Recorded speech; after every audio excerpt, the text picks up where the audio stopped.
This is Earl Amin with the 2020 Foresight Podcast, where CEOs of small to global companies share their insights. It is 6 questions in 9 minutes because top CEOs know how to listen and be concise. So let's get to it. Question number 1. In just a few sentences, tell us who you are and what you do. My name is Michael Sanders, and I'm a CEO of a government contracting firm that I started around 15 years ago. We serve both federal and civilian agencies in all 50 states, the territories, and outside the United States. Outstanding. Question number 2.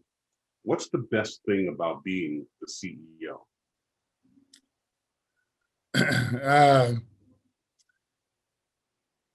I think there's many pros and cons. I've always said I need to be CEO because I wouldn't be a very good worker for anybody else. So I think it's a little bit of temperament, a little bit of risk tolerance, but mostly I think it's freedom. If you're a CEO, founder, owner, and you're not behest to private equity or investors or a board or the public markets even, you have a lot of freedom to do what you want in order to grow your business. Indeed.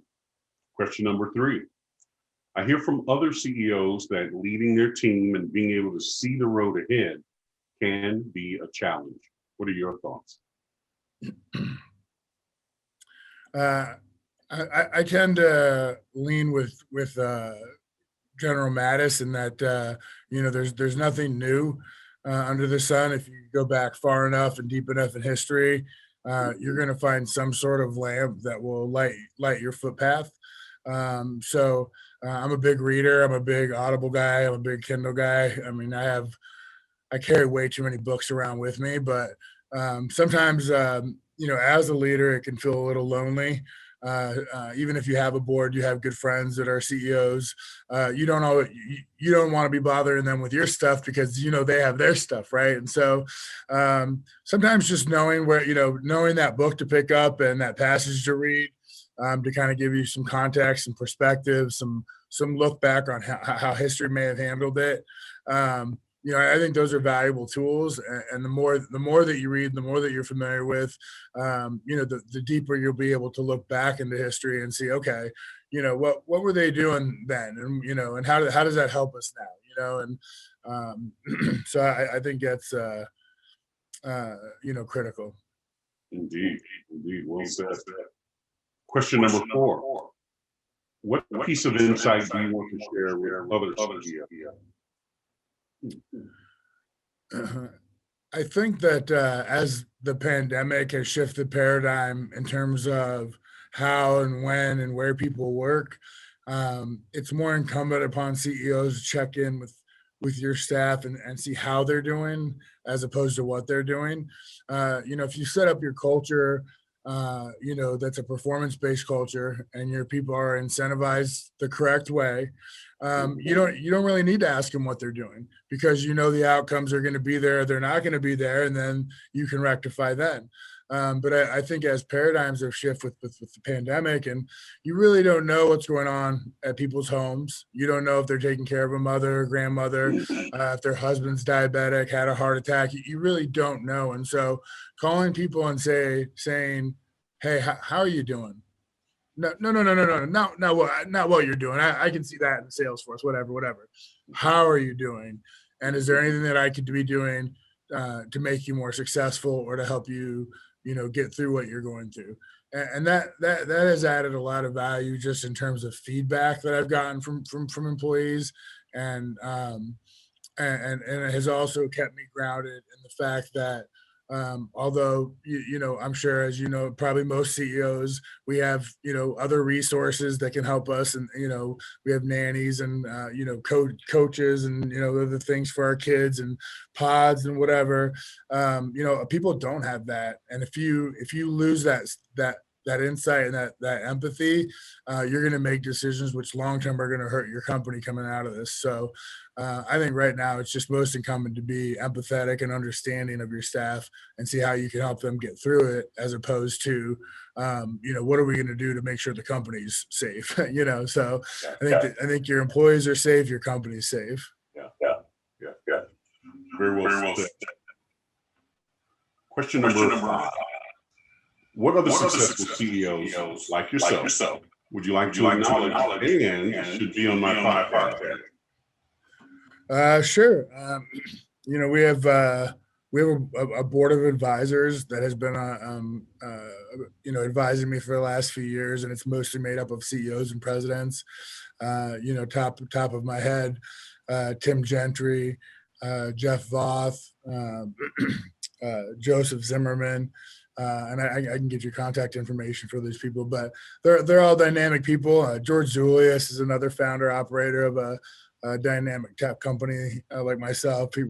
It's kind of funny because when we check in with each other, we may not have talked for a couple months, but we'll similarly be having a same problem, And so it's always nice. I always feel like sometimes leadership, it feels like that picture of the kid that climbs, without ropes, and he's on the wall, and he's just by himself, and you don't realize that there's people all around him, taking pictures and all that, but leadership can feel like that sometimes. And so having other CEOs, other people that understand what you're going through, becomes almost some of the most meaningful interactions that you can have at a certain point. Indeed. Now, question number 6, the final question. How do you celebrate a win? It depends on the size. If it's big enough, sometimes I'll buy myself a watch. But typically, for the keep the lights on stuff, the stuff that we should have won, it's mostly just a recognition of the team. At a certain point, as you grow and your team grows, it's not really about your celebration anymore. It's about you celebrating them, and so that's kind of like how it's turned a little bit as I've grown. It's not so much of like, I don't feel the win so much as I feel it for them. Especially, as the team grows and you have junior members and other people, and they get to experience new big wins for the first time, like that's more meaningful to me now than like a win myself or going to buy a watch or whatever. Like, ensuring that other people are feeling that success is kind of more of a celebration for me now. Wow, very good. Michael, it's been a pleasure having you on. Tell us, how can people find you? I'm on LinkedIn and Twitter. It's and then the company is Interactive Government Holdings.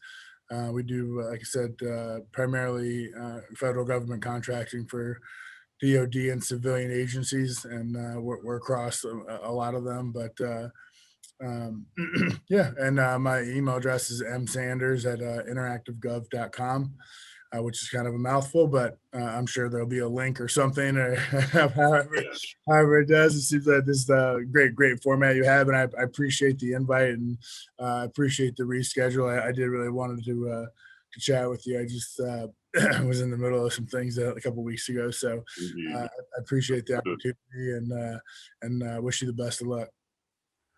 Thank you very much. This is Earl Amin with the 2020 Foresight Podcast. For more insights, go to LinkedIn and search for The Gray Owl Company. Michael, thank you very much. Thanks.